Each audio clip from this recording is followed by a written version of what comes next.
Bonjour mesdames et messieurs et bienvenue à Perspective. Je suis Francis Denis. Vous le savez, il y a quelques mois, la Cour suprême du Canada invalidait l'article du Code criminel qui empêchait un médecin à fournir les moyens permettant à quelqu'un de se suicider.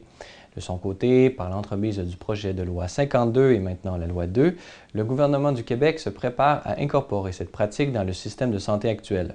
Heureusement, pendant que de nombreux médecins, professionnels de la santé ainsi que la majorité des maisons de soins palliatifs manifestent leur refus catégorique d'exécuter leurs patients, l'Assemblée des évêques du Québec s'apprête à publier un document où des lignes directrices aideront médecins et patients à faire valoir leurs droits tout en se mettant au service d'une culture de la vie.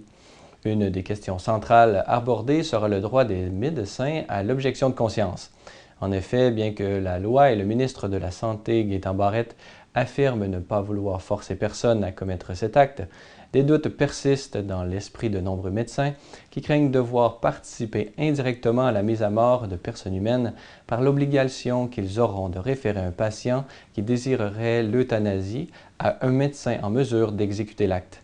Cette obligation de référer un patient désirant l'euthanasie serait donc gravement contraire au droit à l'objection de conscience. Ce dilemme étant actuellement à l'étude, il est important d'être correctement informé.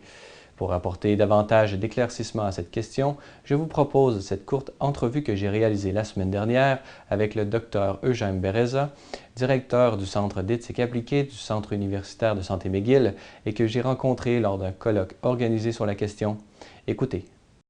Je suis le directeur du Centre d'éthique appliquée au CUSUM, l'hôpital de l'Université de santé McGill. Et mon rôle, c'est d'essayer, entre autres, nous sommes là pour offrir un service en éthique concernant toutes sortes de situations dans l'hôpital. Dans le contexte de la loi 2, on est interpellé de préparer l'établissement pour offrir des services selon la loi qui arrive le 10 décembre. Juste pour préciser maintenant, c'est la loi 2, c'était le projet de loi 52, la loi 2 maintenant. Évidemment, nous sommes dans une situation, je crois, personnellement, où c'est loin d'être unanime. Il y a toutes sortes de différences d'opinion parmi non seulement les citoyens, mais les professionnels de santé. Je suis aussi très conscient du fait qu'il y a beaucoup de médecins qui ont beaucoup d'inquiétudes encore. Je crois que c'est pas mal clair qu'en particulier les médecins en soins palliatifs en particulier sont pas mal dans une situation d'objection de conscience de participer dans n'importe quelle façon dans cette situation.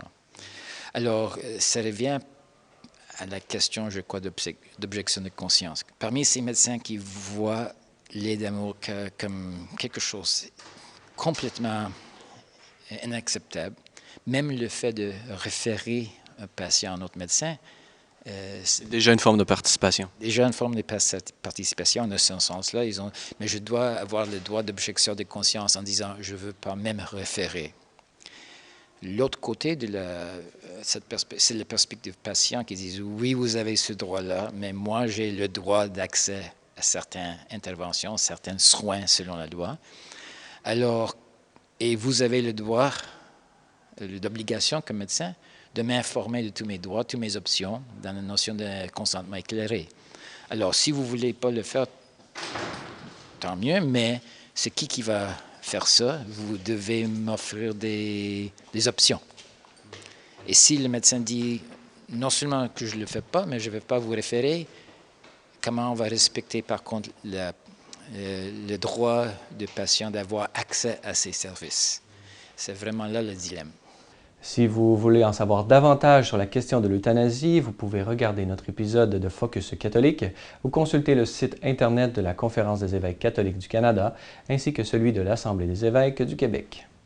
Voilà, c'est tout pour aujourd'hui. Si vous avez des questions ou commentaires, vous pouvez m'écrire à l'adresse qui apparaît à l'écran. Merci d'avoir été des nôtres. À la prochaine.